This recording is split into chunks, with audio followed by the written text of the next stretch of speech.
Hey, it's Dr. Amanda with Straightsmile Solutions, straightsmilesolutions.com. Let's talk about yet another how to avoid a lawsuit or dental board regulatory complaint. Now we're going to talk about another one of those top ones that are out there. We already talked about root resorption impactions, decalcifications, perio. Those are the main ones.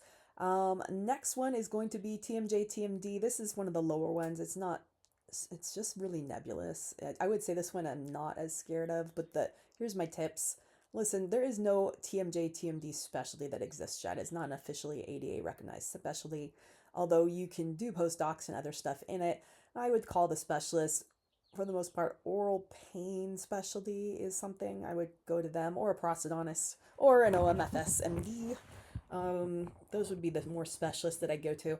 It's very rare you have this issue in kids, but as you're going through your dental and medical history, if it pops up and we know how to do these screenings. We learn these in dental school, click, click, pop, pop, feeling things. If you're feeling weird stuff, do not start the ortho. Do not start the ortho. Do not start the ortho. Go get a second opinion from someone else who knows more than you do. Get it in writing. No different than I told you about the endodontist and the periodontist, okay? Yes, this one's more tricky because a lot of times these are going to be affiliated with universities, and if you're in a small town, it might be very difficult to do.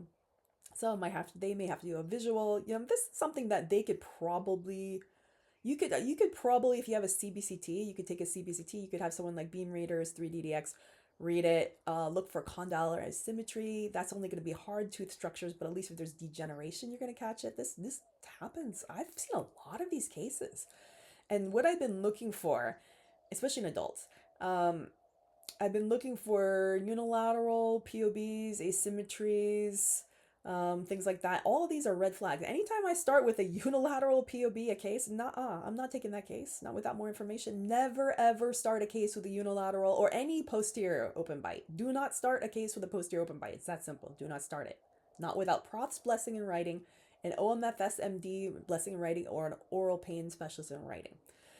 If you can't get those, then start with the beam readers in the CBCT, but it has to be a big enough FOV that you can actually read the condyles. Again, this is not soft tissue, so if there's a disc or a ligament issue, it's not going to show up. Only if there's a hard structure, but at least you know that. At least you're putting the effort out to try to figure it out. Again, going back to the whole standard of care, I would say a very large percentage of US dentists have this type of technology like CBCTs, and it's up to you on what FOV you get. It's on your butt if you start a case and you didn't have the right FOV and you couldn't get the right documentation. This would be considered a standard of care issue. You shouldn't have started this case. You should have passed this case to somebody who had the better technology. And I tell doctors this all the time. If you don't have the right technology, don't take this case because we can't rule this out for this risk. It's not worth not sleeping well at night. Send this to an orthodontist who has the right technology or the right experience. I don't even know that I have the right experience. I would still send it to one of those specialists and get a release in writing. I don't want to deal with this. This is not my thing, okay? And I will never start a case that has a posterior open bite. I have a lot of content on what to do to see if you can get rid of it. You got your Coist deprogrammers, you got settling, deprogramming. There's all kind of stuff you can do in your office. Just don't start this case.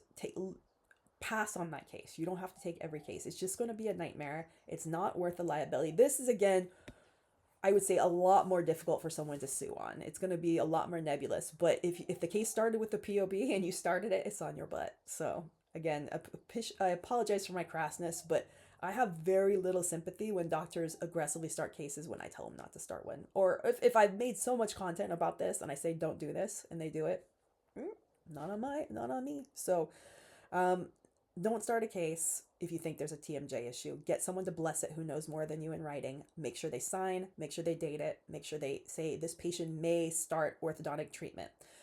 Someone needs to be responsible for it. That person can be responsible for it, not you. Because you know what? That's not your specialty. And there's only so much we learn in dental school about TMJ, TMD. So if you feel clicking and popping, don't do it.